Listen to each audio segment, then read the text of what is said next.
Have you ever trusted someone with a piece of your heart, only to watch them turn it into contempt?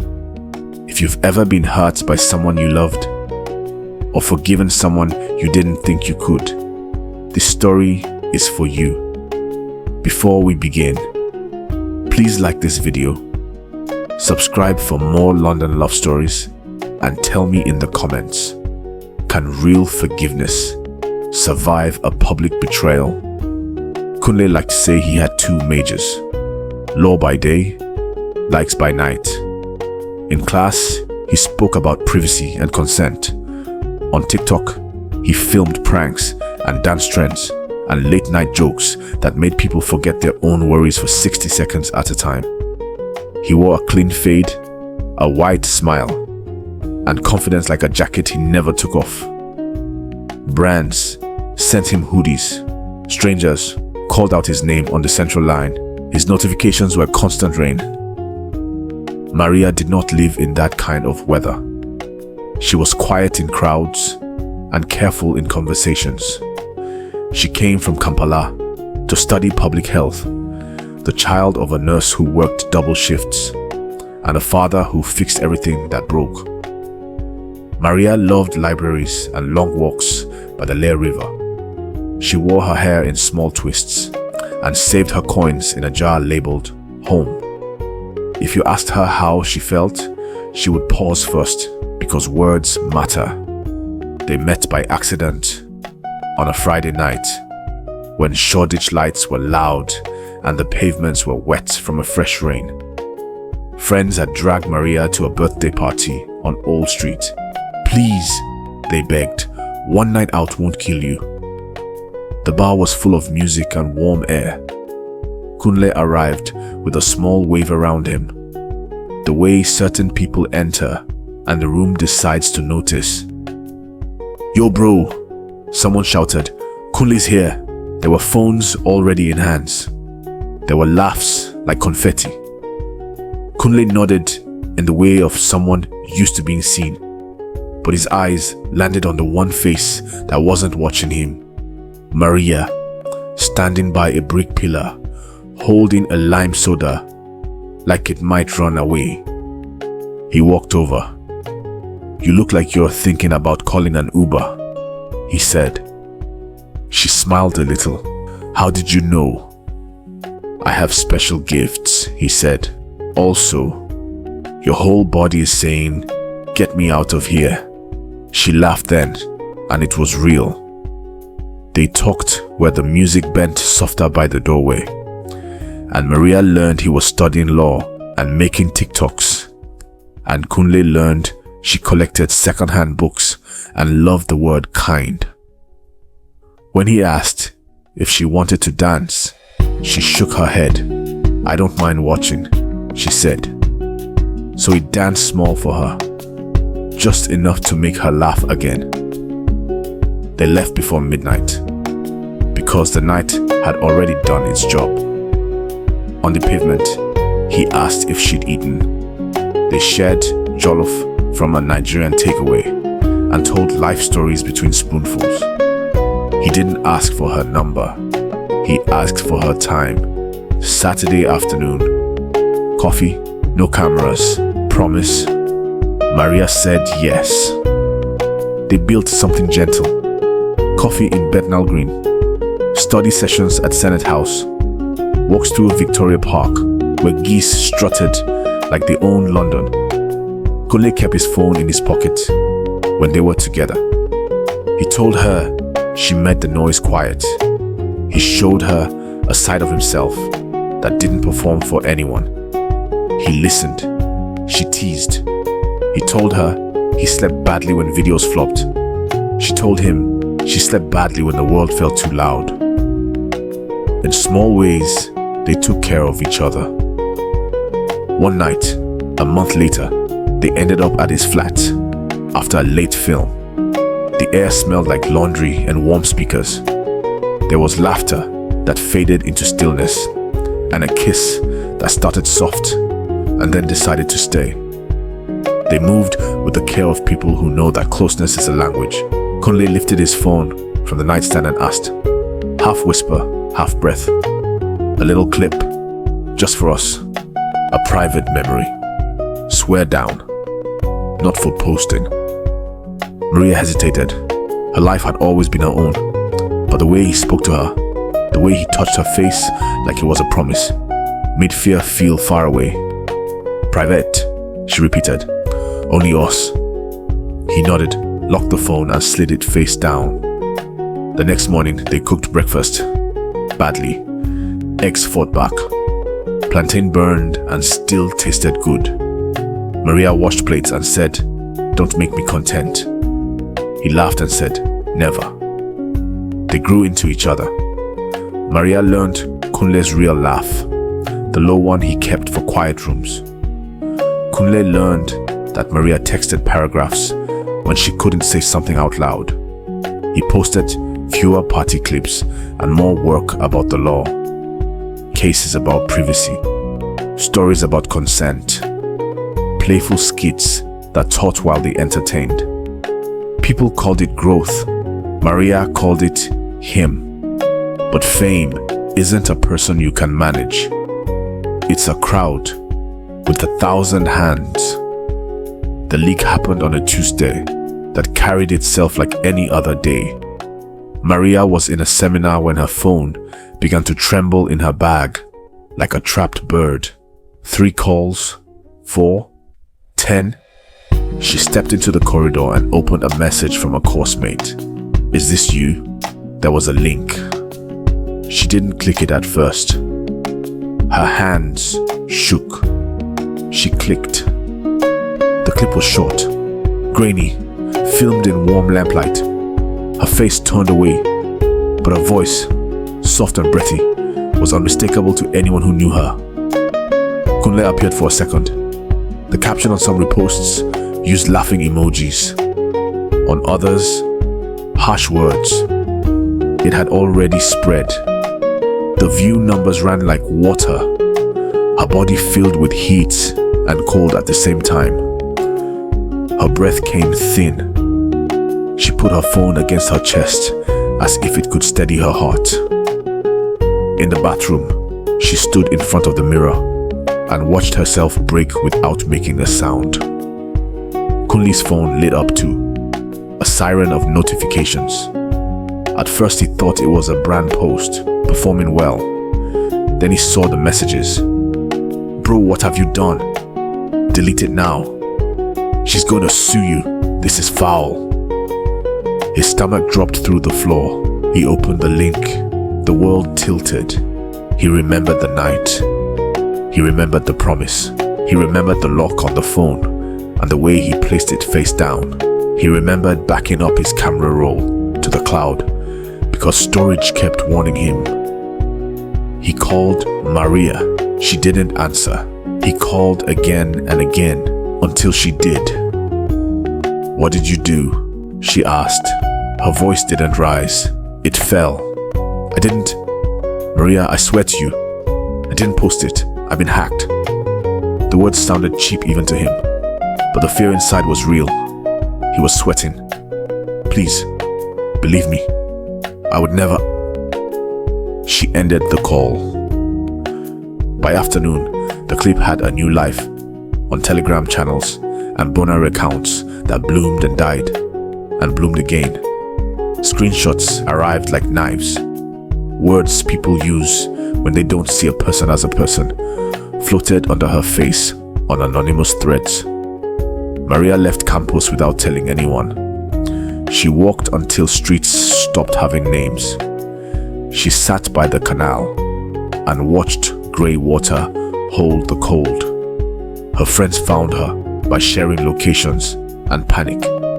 They brought a coat she didn't ask for. They held her when she tried not to be held. "We are here," one said. "You are not a clip," another said. They took her home. Kunle went to the phone shop and then to a cybersecurity guy his cousin knew. He changed every password he had. He tightened privacy settings he should have set years ago. He called his manager. He called a lawyer. He called himself names he had never said out loud. When he closed his eyes, he saw Maria's face the moment she said, "Only us." He opened them and did not stop moving, because stillness would mean feeling. That evening, he posted a black screen on his main account. "I've been hacked. A private video has leaked without consent. We're taking it down everywhere. Please don't share it." Comments split like glass. Some believed, some laughed, some said it served him right. Report links flew. Takedown notices went out. New reposts replaced the old ones. Maria turned off her phone, and the world tried to come through the walls anyway. In the morning, she woke with her trouble in the room, sitting like a chair that could not be moved. She emailed her tutor to say she was sick. She cried, and it felt like the tears belonged to somebody else. By the third day, the university reached out. Welfare, counseling, complaints and conduct. Subject lines that sounded like doors. Maria stared at them without opening. Her friends talked for her. They explained that the law was in her favor, that the university had procedures, that she could report him. What if he really was hacked? Maria asked. No one answered. They didn't need to. Kunle kept chasing the leak.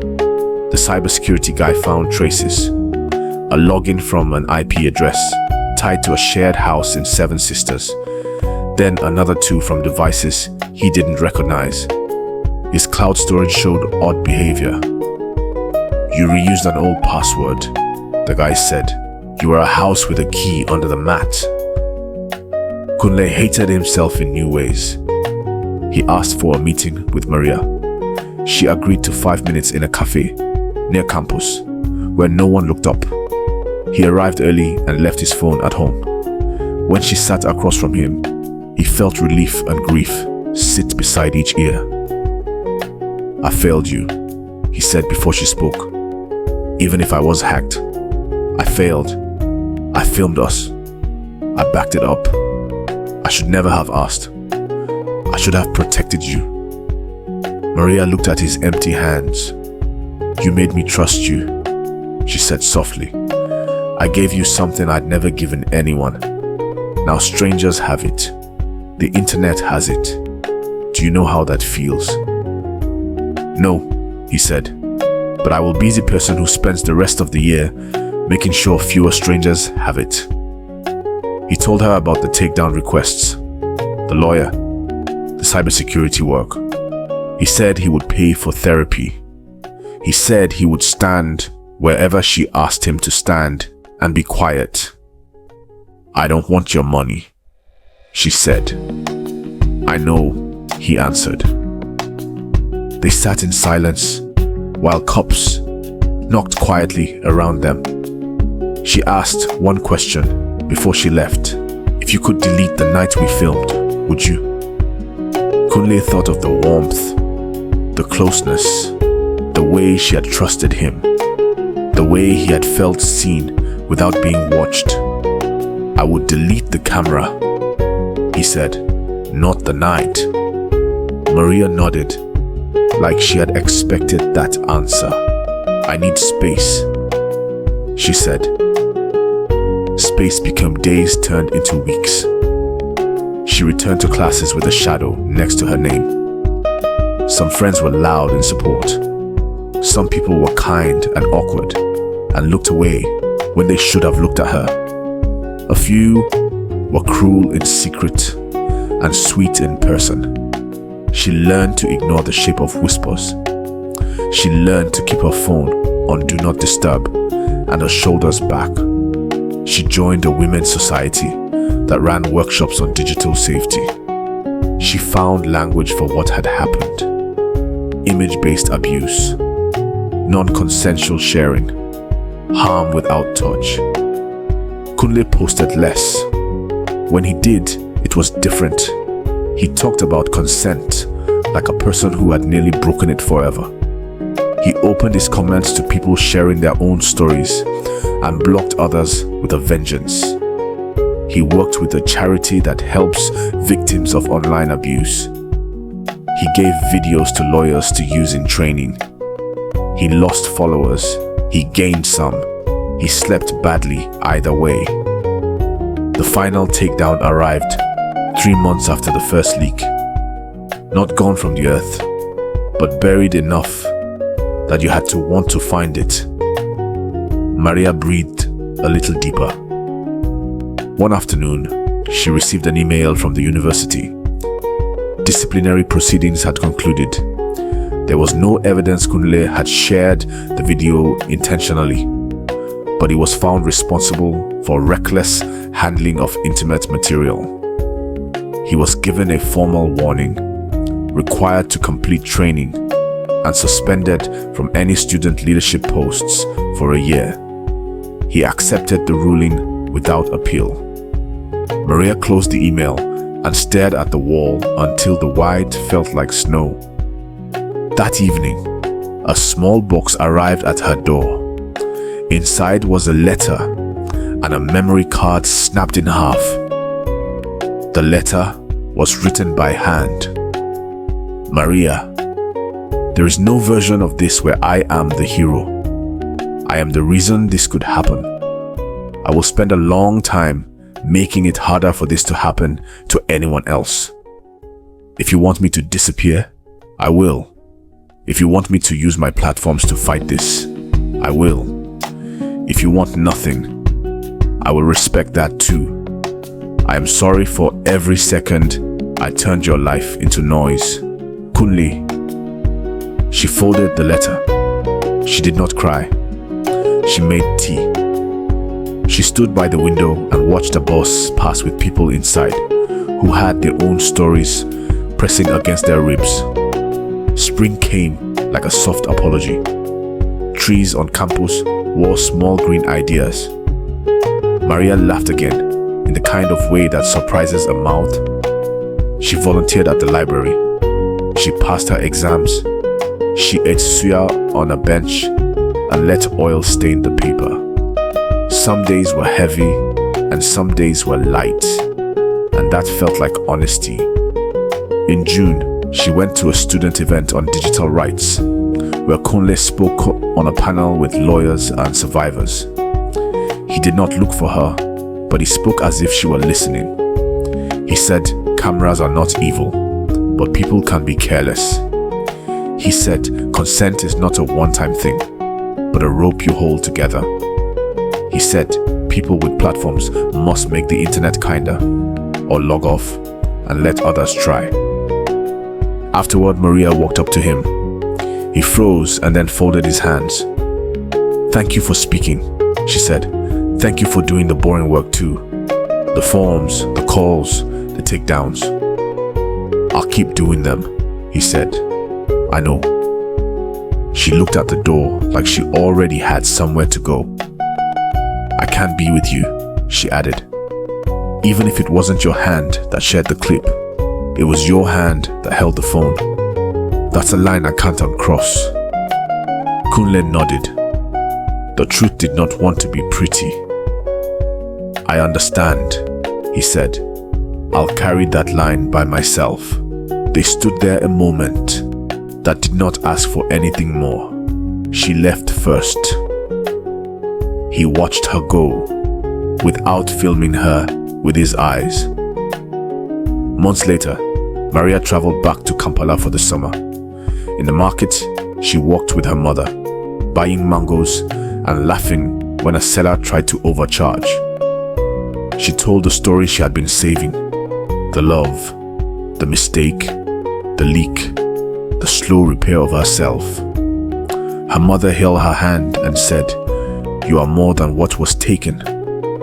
They cooked, they prayed, they sat under a ceiling fan and did not hurry their healing.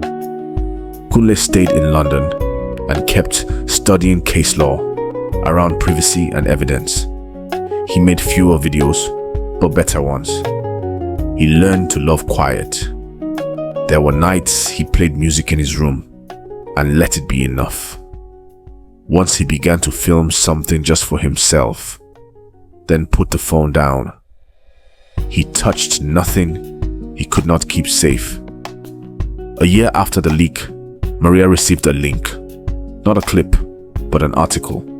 An organization had launched a tool to help victims find and remove illegal uploads faster. Kunle was listed as a donor and a volunteer advocate. She read the piece and closed it. She did not write to him. Forgiveness, she decided, is not always a reunion. Sometimes it is a gate you open only for the sake of your own breathing. If you were Maria, would you forgive him? If you were Kunle, what would you have done differently the first night? Tell me in the comments. And if this story touched you, please like and subscribe. We have more stories coming about love, mistakes, and the ways people learn to be better for each other.